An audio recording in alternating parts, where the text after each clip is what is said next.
The strongest directors, I think, are the ones that can identify the bit that you're hiding.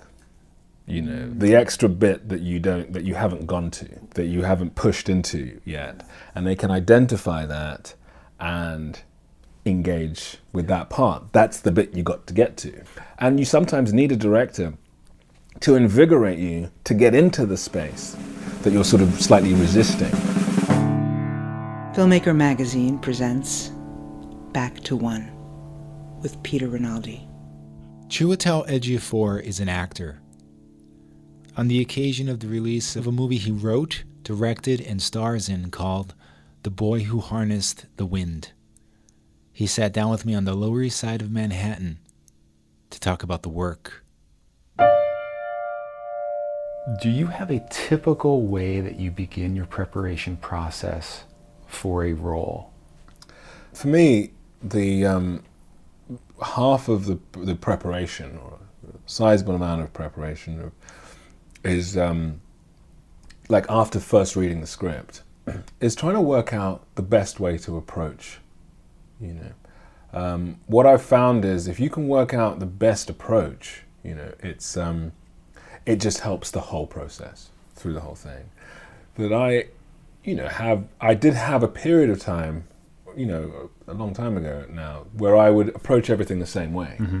That I would just sort of immediately start to do a specific kind of research on the character, or break down the character, or see what, you know, which was a very kind of a very functional way of doing things, you know, seeing that sort of thing of writing down what was said about a character and trying to build up a kind of character profile, mm-hmm. and write around a character or get a backstory for a character and all of these things. And what I discovered was that sometimes that works great, and sometimes it leads you down a pathway that actually ends up taking a lot of time out of your full kind of process, when at the end of it, that hasn't been the best way to start with a certain character, and so your whole process has been kind of limited, you know, because you've actually begun it in the wrong way. You know, like they say, well begun is half done. So that idea of actually sitting with a script, having read it, and taking the time to think of what is the best way to approach this character? What is the best thing that I can do? Sometimes I've found, you know, there was I remember when I read David Mamet's Red Belt, and I had that same experience, and I thought, you know, the best thing for me to do is to start the physicality, you know, is to start understanding Brazilian Jiu-Jitsu, but not intellectually, is to go to a Brazilian Jiu-Jitsu class, and that way, and then everything can build from there. Get it in your body. Yeah, and then, to start the physicality. You know, there was a time, I remember, and another sort of very physical part was I did when I was doing, I remember doing Triple Nine, the film Triple Nine, and I just wanted to, you know, feel, you know, it sort of sounds strange, but I wanted to kind of engage with what it felt like to feel strong, you know, just to feel strong, you know, to really, to lift weights to the point where I actually felt in my physicality that I had strength, real strength. And what that does to one's psychology, walking into a room, talking to somebody, going into a bar, going into a club, going into a restaurant. What does that feel like? How has that changed from me, you know, in my ordinary life? You know, so I got a great trainer in Los Angeles, and just started hitting the gym like all the time until that point. And then everything else about the character can kind of build from there. So there are times when there's just that sort of trying to start in a kind of physical idea to get into that psychology.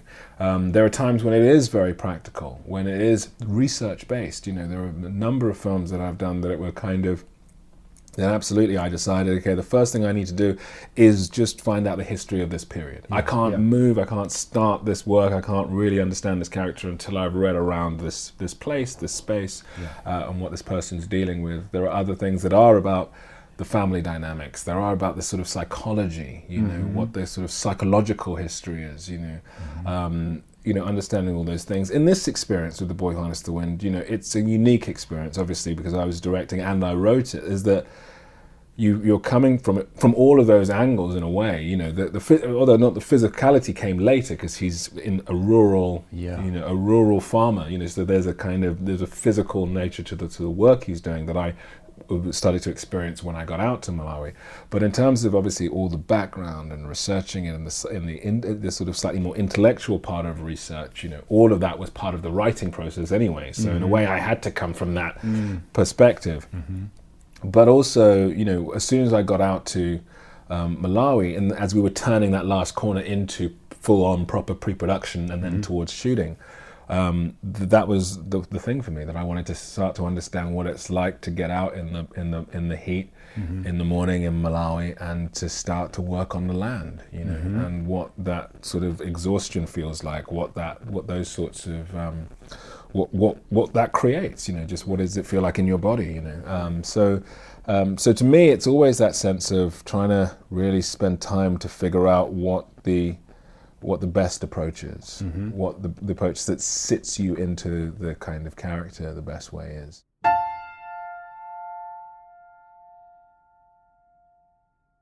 I'm assuming that people that have acted and then directed their first feature that they also acted in told you, you got to prepare yourself for this. It's going to be a daunting job. You're dealing with material that's on a level of desperation, and then people that have never acted before, including this amazing Maxwell Simba that we have to talk about.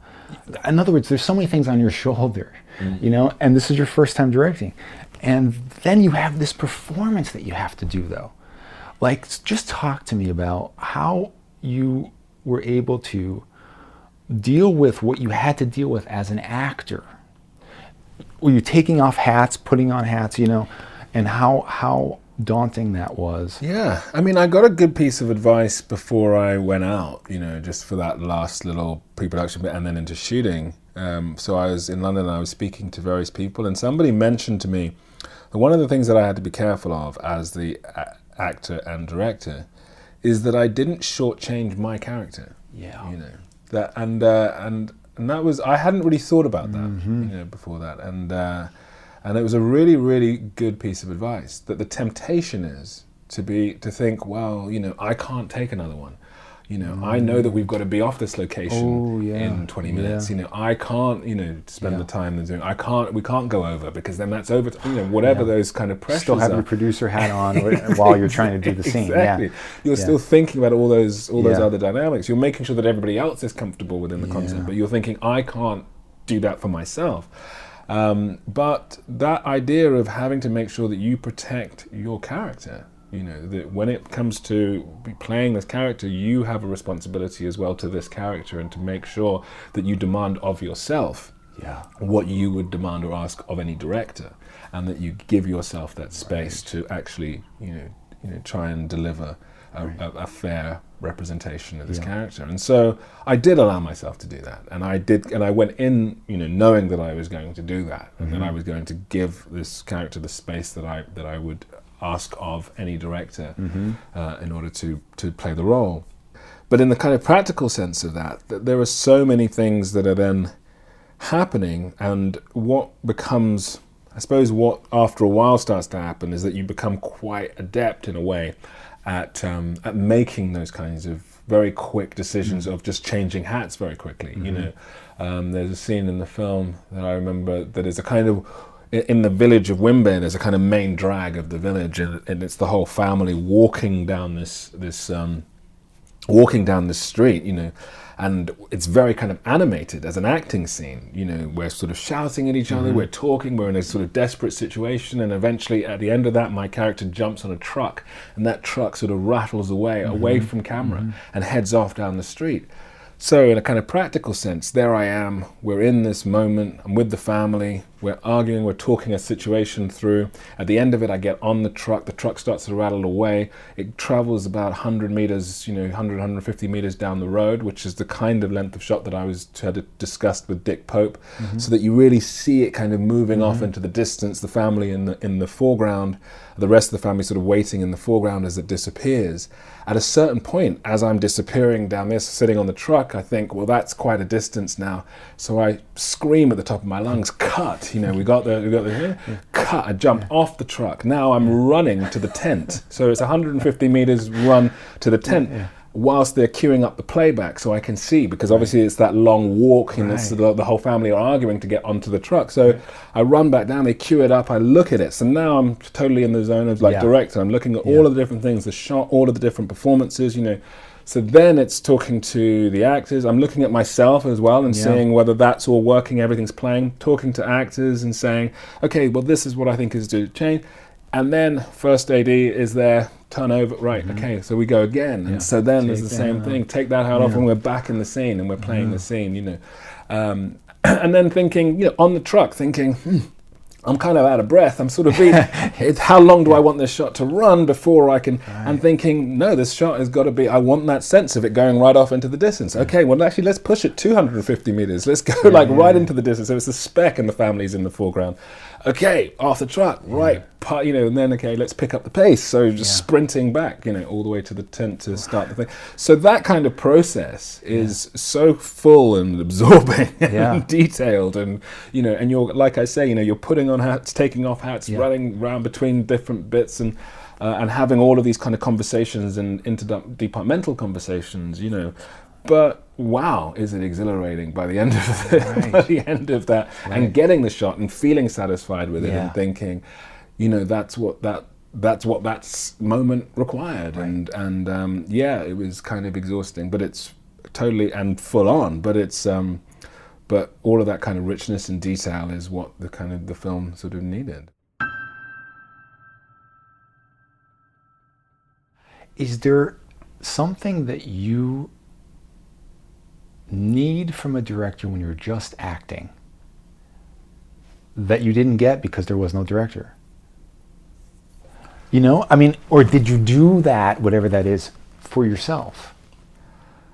Yeah, I think that you want, with a performance, I think that the nature of director and the strongest directors, I think, are the ones that can identify the bit that you're hiding, the extra bit that you haven't gone to, you haven't pushed into yet, and they can identify that and engage with that part. That's the bit you got to get to, and as an actor, any actor, I think becomes adept at sort of relying on certain tricks or certain things that have worked in the past and certain things, and they can do it. Actors can do it consciously, sometimes, but most often it's totally subconscious that you are sort of relying on things that work, and thereby kind of in a sort of idle gear in a way, not quite pushed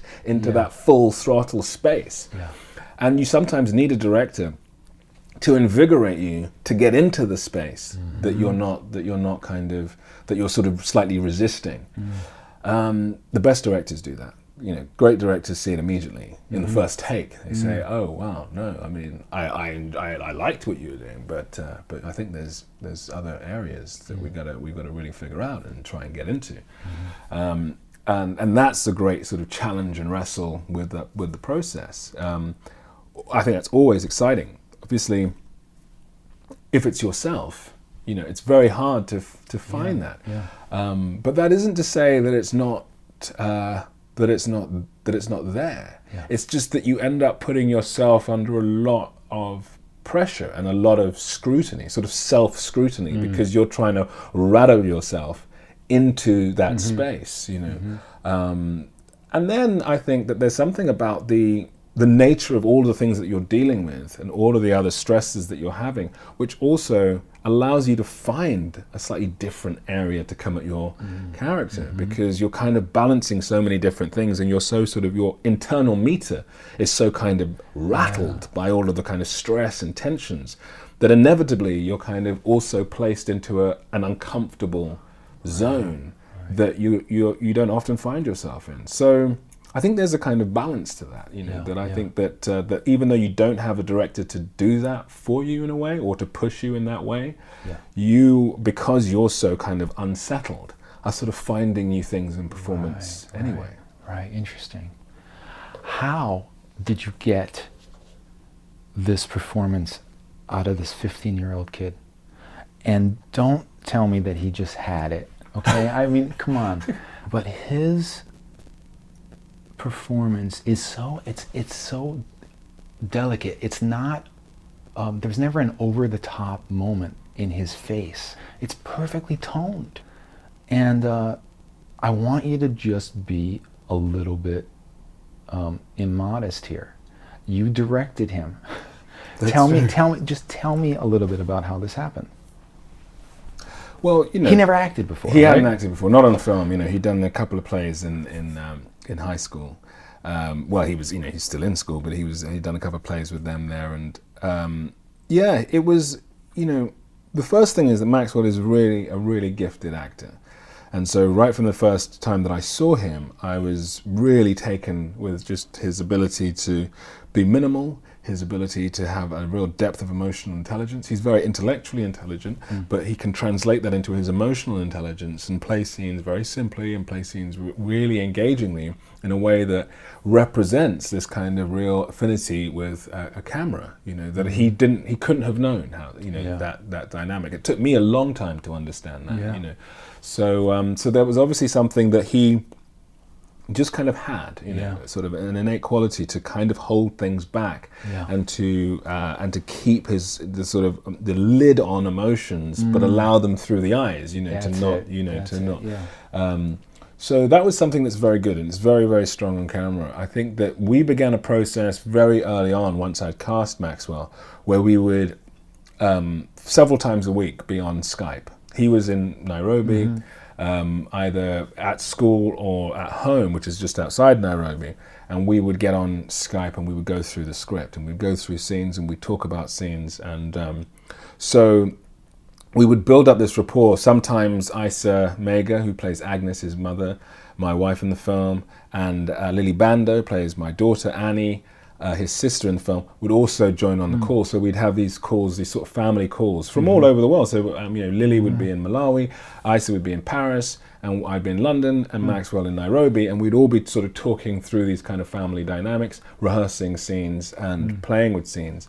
I found that with Maxwell, that there was, he would really from take to take, he would sit in a slightly different space within the kind of playing of something, and there would always be one space that was a kind of sweet spot, and so it just became clear that him sort of having a process of talking things through, having a process of really understanding what the dynamics that I was sort of looking for, and having that kind of basis, really, he really responded to that, and that's, I guess, what any director really likes, is that when an actor is able to kind of respond and to implement changes with nuance, with subtlety. And so, like I say, he's intellectually very smart and emotionally very smart, so he really responded to direction, and was able to interpret direction very well and make very sophisticated choices. And so I was kind of armed with a kind of very strong knowledge about him and the kind of performer that he was by the time we started shooting. And my concern was, which is sort of a natural concern, was are any of those things affected by the camera and the 50 people and the boom up and the whole kind of seismic nature of, when you're dealing with somebody who hasn't made films and suddenly there's a camera in his face and everybody's around it and he has to hit a mark and he can't move his face too much, and all of that sort of thing. And that was my concern, but right from the first day, he alleviated all those concerns because he was very engaged with what was happening, with understanding what was expected in terms of maintaining character and maintaining the focus, even amongst all of the kind of circus of making the film. And he responded to that incredibly well. So he was constantly sort of surprising me, and all the and things that I might have been worried about, he was sort of leaping over and sort of saying, no, okay, I get what you're saying. I need to really sort of maintain what we were talking about on those Skype sessions through all of the haze of this, without it seeming as if that's what I'm doing, type thing. And he was absolutely able to do that. So then we could really kind of play, and by the time we were deep into the shooting schedule, we were able to communicate in very sort of delicate ways, in very sort of nuanced ways, in ways that that I have spoken to directors, where we both, me and the director, have had a lot of experience, and we're talking in a kind of code and a kind of language of what we want. And I was able to sort of develop that kind of, rapport with Maxwell, because he had such a great capacity to respond to that and to implement those things. That's amazing. That's amazing. There's a scene where he comes to you, and he is trying to explain to you that he needs your bike, and in that field, and it's a very powerful scene. And I watched it again because I wanted to break it down. Like, why is this so powerful? And I realized that, like, the way you blocked it, he's on his knees. If he was standing up and was just slightly more aggressive, the power would be out of the scene. Is this something, as an actor, that you, being on the other side and just being privy to what blocking the director wants to do, suddenly you're the one that has to decide this, And then, was this a whole new thing? Like, suddenly realizing, okay, wow, the simple change of this, that's all on me now to get this right, is very, very important. In a whole new way. Yeah, I mean, but I was aware of that when I was writing it. That scene. What I always felt was that scene was the power balance in that scene is what's so fascinating about it. Is that obviously, as the boy, he doesn't have the power, and as the kind of adult and father, Chiwetel has all of this power, and then through the scene you see the power shift. The power dynamic totally shifts to the boy, till the father can't really take that power shift, and then their relationship starts to fragment. But so when I was writing it, what you kind of have to kind of bear in mind is that you want to get that power dynamic related in the body and the physicality.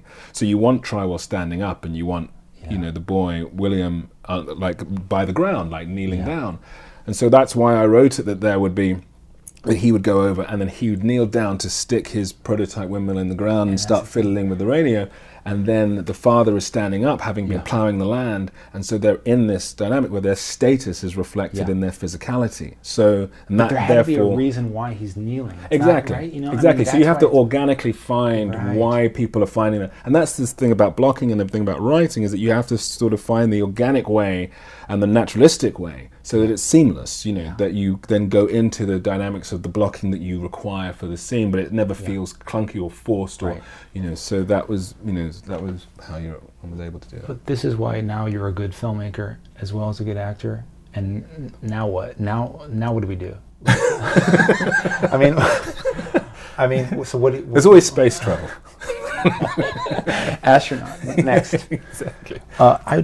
Can we do a part 2 one day of this? Yeah, absolutely. Right? Can we? Because this is not enough time. No, for sure. Chiwetel Ejiofor, thank you. Thank you so much for this. Pleasure.